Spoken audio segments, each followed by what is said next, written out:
अगर आपके घर में भी रोटियां बच जाती हैं और आपको समझ नहीं आती कि उनसे क्या ऐसा बनाया जाए, तो आज मैं आपके लिए लेकर आई हूँ घर में बची हुई रोटियों से ऐसी कमाल की रेसिपी बनाएंगे जिसे देखने के बाद आप यकीन करें आपका इसको फ़ौरन से बनाने का दिल करेगा।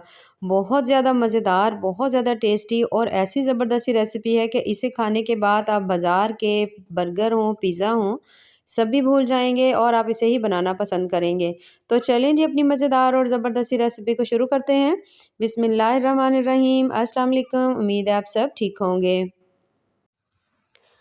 तो यहाँ पर सबसे पहले तो हमें चाहिए रात में बच जाती हो रोटी या सुबह में अगर आपके पास कोई रोटी बच जाती है, तो वो यहाँ पर रोटी जो है ना मेरे पास एक अदद ही थी, ठीक है? रात की बची हुई रोटी थी। थोड़ा सा रोटी का आपको साइज़ थोड़ा बड़ा लग रहा होगा, लेकिन हमारे घर में ऐसे ही बनती हैं थोड़े बड़े साइज़ की। तो अब हमने ये जो रोटी है ना इसको आपने तोड़ लेना है। अगर ज़्यादा आपके घर में छोटी रोटी बनती हो ना तो आप दो भी ले सकते हो। अच्छा, यहाँ पर एक अदद मैंने रोटी ली है। सबसे पहले तो इस तरह से करके आपने उसके छोटे-छोटे से पीसेस को में कट कर लेना है। ये देखिए इस तरह से करके पहले आपने इसको इस तरह से छोटे पीसेस में कट कर लेना है। उसके बाद आपने इसको बिल्कुल बारीक कर लेना है, ठीक है?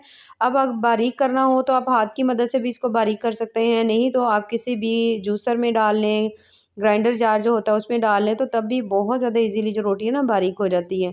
तो इस तरह से करके हमने इसकी छोटी-छोटी सी बाइट्स बना ली हैं। बाइट्स बनाने के बाद ये देखिए मैंने इसको डाल दिया था जूसर ग्राइंडर जो होता है उसके अंदर, और ये देखिए इस तरह से बिल्कुल बारीक सी रोटी उसने हमें ये देखिए कश करके दे दी, ये देखिए इस तरह से।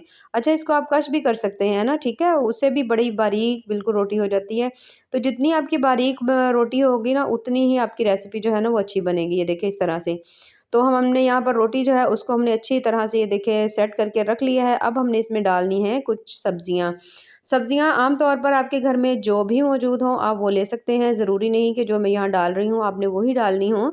लेकिन बेस्ट है अगर थोड़ी-सी सब्जियाँ डाल लेंगे तो एक बड़ा ही हेल्दी सा आपका ब्रेकफ़ास्ट बन जाएगा या स्नैक बन जाएँगे।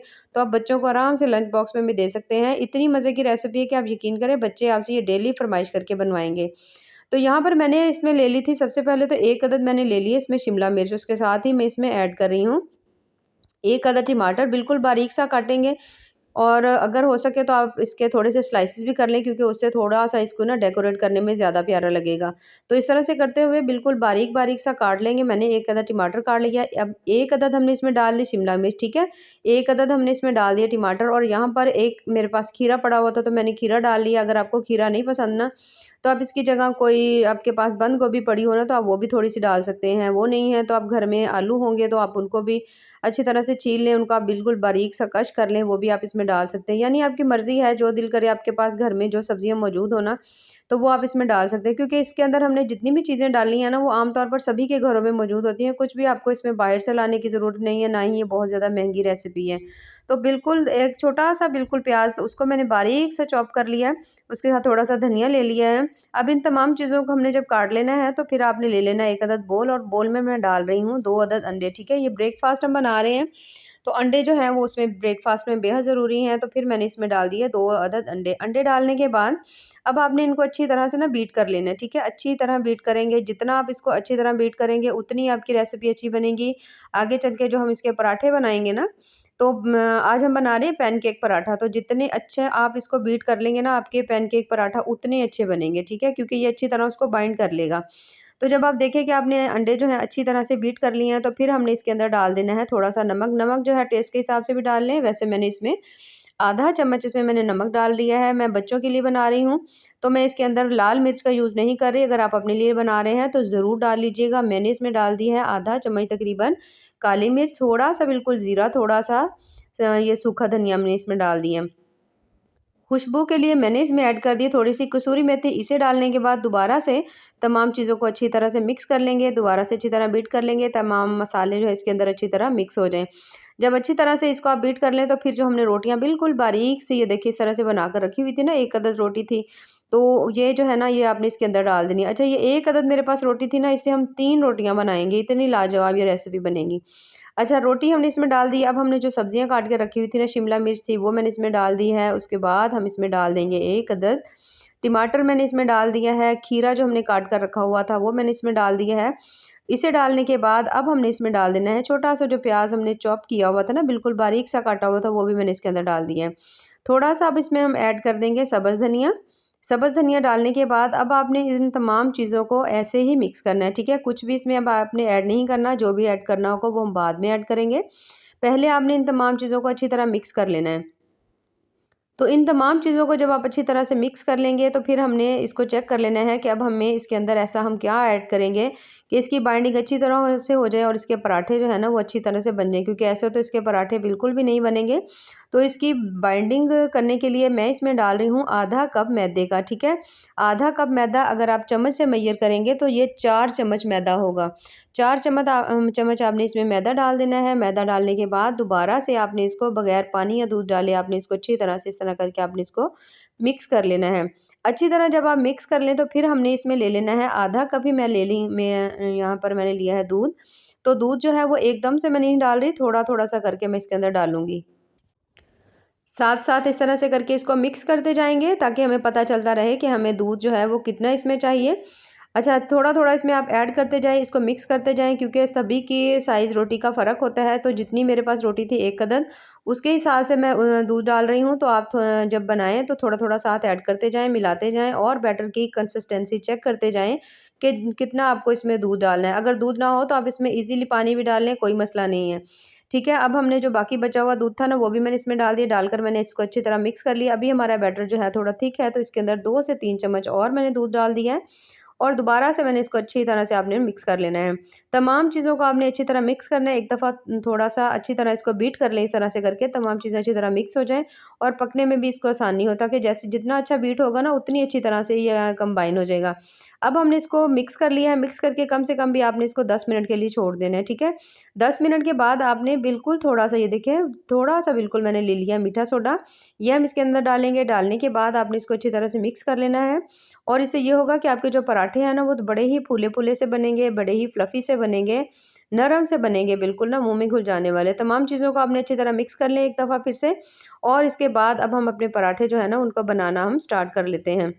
तो पराठे बनाने के लिए सबसे पहले जो हमने चीज़ लेनी है वो है पैन, ठीक है? यहाँ पर मैंने छोटा पैन जो होता है ना, छोटे साइज़ का पैन, वो मैंने यूज़ किया है। आप यही चीज़ तवे के ऊपर भी कर सकते हैं या कोई भी आपके पास अगर बड़ा भी पैन है ना, तो आप उसमें भी बना सकते हैं। अच्छी तरह से पहले तो आपने लगा लेना है, कुकिंग ऑयल लगा लें, घी लगा लें, फ्लेम बिल्कुल आपने स्लो रखनी है, जो दम वाली फ्लेम होती है, एकदम से आपने इसकी फ्लेम हाई नहीं करनी, वरना ये जो आपका पराठा है ना जल जाएगा। तो तकरीबन मैंने इसके अंदर 2 चम्मच भरकर ये बैटर जो बनाया था मैंने इसके अंदर डाल दिया। डालने के बाद अब आपने इसको अच्छी तरह से सेट कर लेना है कि ताकि तमाम जो आपका पराठा है ना, सेम एक ही साइज़ का बने, ठीक है? जब अच्छी तरह आप इसको सेट कर लें तो फिर मैं इसके ऊपर डाल रही हूँ थोड़े से जो व्हाइट तिल हों आपके पास या ब्लैक वाले हों, जो भी हों, वो थोड़े से मैं डाल रही हूँ, थोड़ा खूबसूरती के लिए। हेल्दी भी बहुत ज़्यादा होते हैं, तो इसलिए मैं इसके ऊपर डाल रही हूँ। उसके बाद मैं इसके ऊपर थोड़ी-सी मैंने इसके ऊपर डाल लगा रही हूँ शिमला मिर्च, ये भी हमने काट कर पहले से ही रखी हुई थी। इसे हम इसके ऊपर लगा देंगे। उसके बाद मैं इसके ऊपर लगा रही हूँ टमाटर, ठीक है? यहाँ पर टमाटर भी मैंने लगा लिए हैं। बिल्कुल जैसे पिज़्ज़ा बनता है ना, वैसे बनेगा और बहुत ज़्यादा इसका कमाल का टेस्ट आएगा। इसे खाने के बाद तो आपका बार-बार इसे बनाने को दिल करेगा, इतनी मज़ेदार ये रेसिपी बनती है। तो अच्छा, इन तमाम चीज़ों को लगाकर थोड़े से मैंने इसके ऊपर खीरे भी लगा दिए हैं। उसके बाद हल्का-सा सब्ज़ धनिया जो है वो इसके ऊपर थोड़ा-सा लगा देंगे। अब आपने इसको पकाना है बिल्कुल दम वाली फ्लेम के ऊपर, ठीक है? यही स्टेप आपने फ़ॉलो करना है, बिल्कुल दम वाली फ्लेम के ऊपर पकाइएगा, ढक्कन लगा दीजिएगा और आपने इसको दम वाली फ्लेम के ऊपर एक साइड को कम से कम भी 5 मिनट देने हैं, ठीक है? जब आप देंगे तो बहुत अच्छी तरह से कुक हो जाएगा और ये देखिए 5 मिनट के बाद अच्छी तरह से ये देख सकते हैं आप, आपको किनारों से ये गोल्डन नज़र आ रहा है, जिसका मतलब है कि नीचे वाली साइड से बहुत अच्छी तरह से ना हमारा पराठा जो है ना वो कुक हो चुका है, पैनकेक पराठा, ठीक है? अब इसकी साइड चेंज करने के लिए सबसे पहले तो आपने लगा लेना ना, हल्का-सा घी लगा लें या कुकिंग ऑयल लगा लें, क्योंकि जब हम इसकी साइड चेंज करेंगे ना तो ये चिपकेगा नहीं नीचे ऐसे। तो हल्का-सा इस तरह से करके आपने इसके ऊपर घी लगा लेना है। उसके बाद किसी भी चम्मच की मदद से भी आप इसको पलट सकते हैं, नहीं तो बहुत ज़्यादा ईज़ी होगा अगर आप इसके ऊपर इस तरह से प्लेट रखेंगे और पैन को आप इस तरह से इसके अंदर उल्टा कर लेंगे और ये देखिए इस तरह से करके आप पराठा जो है ना दोबारा से पैन के अंदर डाल देंगे। तो इस तरह से एक तो आपका पराठा टूटेगा भी नहीं, ईज़िली इसकी जो साइड है वो भी चेंज हो जाएगी और बस आपने इसकी नीचे वाली साइड को बगैर आप ढक्कन लगाए, ज़रूरत नहीं है ढक्कन लगाने की। नीचे वाली भी साइड को भी आपने कम से कम भी 4 से 5 मिनट ना बिल्कुल दम वाली फ्लेम के ऊपर आपने इसको पका लेना है। तो आप देखेंगे अंदर तक जितनी भी हमने सब्जियाँ डाली हैं ना, बहुत अच्छी तरह से सॉफ्ट हो जाएँगी, अच्छी तरह से पक जाएँगी और पराठा भी बहुत ज़्यादा मज़ेदार टेस्टी सा बनेगा और जहाँ पर ज़बरदस्त हमारा पराठा बन चुका है, इसे हमने निकाल लिया है प्लेट के अंदर। सेम इसी मेथड को फ़ॉलो करते हुए आपने बाकी तमाम पराठे बना लेने हैं। पहले ऑयल लगाना है, उसके बाद आपने तमाम बैटर डाल लेना है। बैटर डालने के बाद आपने इसके ऊपर ढक्कन लगा देना है और एक साइड को कम से कम भी आपने ना 5 मिनट के लिए ज़रूर पकाना है, ठीक है? हल्का सा ऑयल ज़रूर लगा लीजिएगा। तो जब आप देखें कि एक साइड अच्छी तरह पक गई है तो प्लेट की मदद से आपने इसको टर्न करना है और ये देखिए माशाल्लाह से बहुत ज़्यादा मज़ेदार ज़बरदस्त से हमारे जो पैनकेक पराठा हैं वो तैयार हो चुके हैं, जो कि बहुत ज़्यादा टेस्टी, बहुत ज़्यादा हेल्दी बने हैं। अक्सर बच्चे जो हैं वो रोटी खाना पसंद नहीं करते, तो अगर आप उनको इस तरह से बनाकर देते हैं तो आप यकीन करें वो आपसे पिज़्ज़ा की फ़रमाइश करना भी भूल जाएँगे। ये देखिए माशाल्लाह से आप चेक कर सकते हैं, कोई कह सकता है आपने इनको बची हुई रोटियों से बनाया है। तो अगर आपको मेरी आज की रेसिपी पसंद आए तो चैनल को ज़रूर लाइक करें, सब्सक्राइब करें। बहुत ज़्यादा टेस्टी, बहुत ज़्यादा मज़े के बने हैं। तो ऐसी ही ज़बरदस्त सी रेसिपीज़ के लिए हमारे चैनल का विज़िट ज़रूर करते रहें। बाकी दुआओं में याद रखिए। अल्लाह हाफ़िज़।